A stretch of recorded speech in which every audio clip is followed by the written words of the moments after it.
ഇതൊക്കെ നടക്കുമെന്ന് എനിക്ക് തോന്നുന്നില്ല, നമുക്ക് നിർത്തിയാലോ അങ്ങനെ. ഹലോ ഗേസ്, പനി പിടിച്ച് വീട്ടിൽ നിന്ന് കിടപ്പാണെന്ന് അറിഞ്ഞപ്പോഴത്തേക്കും ഒരാൾ കുറ്റിയും പറിച്ച് രാവിലെ എൻ്റെ വീട്ടിലേക്ക് വന്നു കേട്ടോ. എന്നിട്ട് നേരെ പുള്ളിക്കാരിയുടെ വീട്ടിലേക്ക് ഈ വയ്യാത്ത എന്നെയും കൊണ്ട് പോവാണ്. അങ്ങനെ അവിടെ ചെന്നപ്പോഴത്തേക്കും ഞാൻ പറഞ്ഞു ഞാനൊന്നും കഴിച്ചിട്ടൊന്നുമില്ല. അങ്ങനെ പുള്ളി പറഞ്ഞു ഞാൻ ഉണ്ടാക്കി തരാം, നീ സൈഡിലോട്ട് ഇരിക്കുമെന്ന് പറഞ്ഞിട്ട് നേരെ ചട്ടുക എടുത്തിട്ടുണ്ട് തരായിരുന്നു. എന്നിട്ട് പുള്ളിക്കാരി കറിയൊക്കെ ഉണ്ടാക്കുന്ന തിരക്കിലായിരുന്നു കേട്ടോ.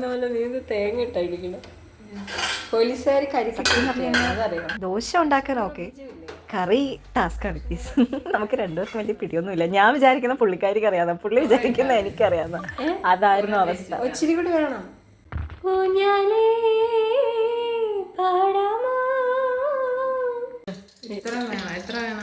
കുറച്ചിട്, ഇത്തിരി കൂടി ഇട്.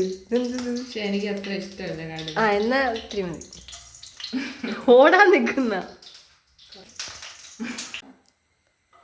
ഇനിയാവും പൊട്ടിത്തെറിക്കുക കുറച്ച്. അത് പറഞ്ഞു തീർന്ന് നാക്കെടുത്ത് വായിലോട്ട് ഇട്ടതേ ഉള്ളൂ. കടുക് കറക്റ്റ് സമയത്ത് പൊട്ടിത്തെറിച്ചു കേട്ടോ.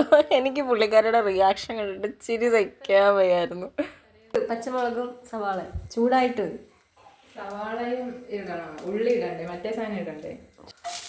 നീ വാരിപ്പറക്കി എറിഞ്ഞിട്ട് ഓടുവാണോ? ഇതാ ഈ സാധനം. ദൈവമേ, നാളെ ഞാൻ ജീവനോടെ ഉണ്ടെങ്കിൽ അടുത്ത വീഡിയോ ഉണ്ടാവും. സത്യം പറഞ്ഞാൽ ഒരു യുദ്ധത്തിൻ്റെ പ്രതീതിയാണ് നിങ്ങൾ ഈ കണ്ടോണ്ടിരിക്കുന്നത് കേട്ടോ. ശരിക്കും യുദ്ധം കഴിഞ്ഞ ഫീലായിരുന്നു കറിയൊക്കെ ഉണ്ടായി വന്നപ്പോഴേക്കും. അതൊക്കെ വരുന്നുണ്ട് വീഡിയോയിൽ.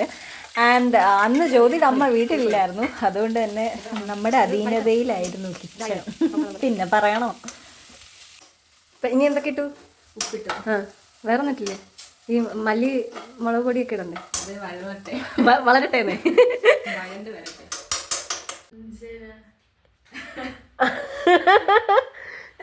സെറ്റാക്കിയാ നോക്കട്ടെ. കറി ഞാൻ സെറ്റാക്കിട്ട് കറി ഞാൻ കൊണ്ടുവരാം. കറി കൊണ്ടുപോയോ? കറിയല്ലേ നമുക്ക് സെറ്റാക്കണ്ടേ. അങ്ങനെ കുറച്ച് കഴിഞ്ഞപ്പോഴത്തേക്കും ആള് കറിയുമായിട്ട് സെറ്റാക്കി വന്നിട്ടുണ്ട് കേട്ടോ. ആൻഡ് നമുക്കതൊന്ന് ടേസ്റ്റ് ചെയ്ത് നോക്കിയാലോ? കൊള്ളാവോ? കുഴപ്പമില്ല. എനിക്ക് പനിയാണ്, ടേസ്റ്റ് അറിയാൻ വയ്യ. അത് നന്നായി. നാളെ ചത്തില്ലെങ്കിൽ ബാക്കി ഇതൊക്കെ. ഭയങ്കര എരിവുണ്ട്. എരിവുണ്ടോ? അങ്ങനുണ്ട്. എരി ചെറുതായിട്ട് അടിക്കുന്നുണ്ട് കേട്ടോ. ഉണ്ടോ? എനിക്ക് കോവിഡ്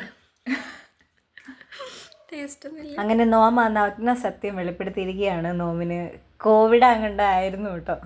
സത്യം പറഞ്ഞാൽ ടേസ്റ്റും സ്മെല്ലും ഒന്നും ഉണ്ടായിരുന്നില്ല കുറച്ച് ദിവസത്തേക്ക് തന്നെ.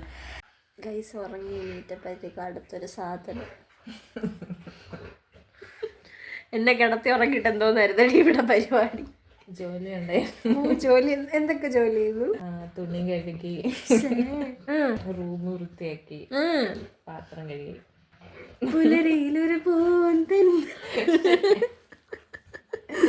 അയ്യോ അയ്യോ, ഇത്രയൊക്കെ ചെയ്താ ഞാൻ ബോധമില്ലാണ്ട് കിടന്നു.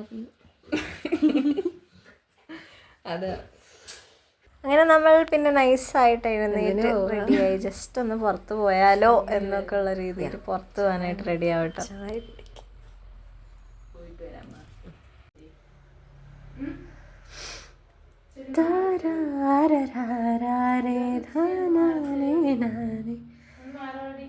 അങ്ങനെ പോവാന്ന് പറഞ്ഞ് ഇറങ്ങാൻ നിന്നപ്പോഴത്തേക്കും നമ്മുടെ ജാക്കൂട്ടനുണ്ടല്ലോ വന്ന് ബ്ലോക്ക് ചെയ്ത് കിടക്കുക ഡോറിൻ്റെ അവിടെ കേട്ടോ, പോകണ്ടെന്ന്. പിന്നെ പുള്ളി ഇച്ചിരി ഡാർക്ക് ആയതുകൊണ്ട് തന്നെ നമ്മൾ ചായ കുടിക്കാൻ നിന്നില്ല, പോയി സ്നാക്സ് ഒക്കെ വാങ്ങിച്ച് വേഗം തിരിച്ചു.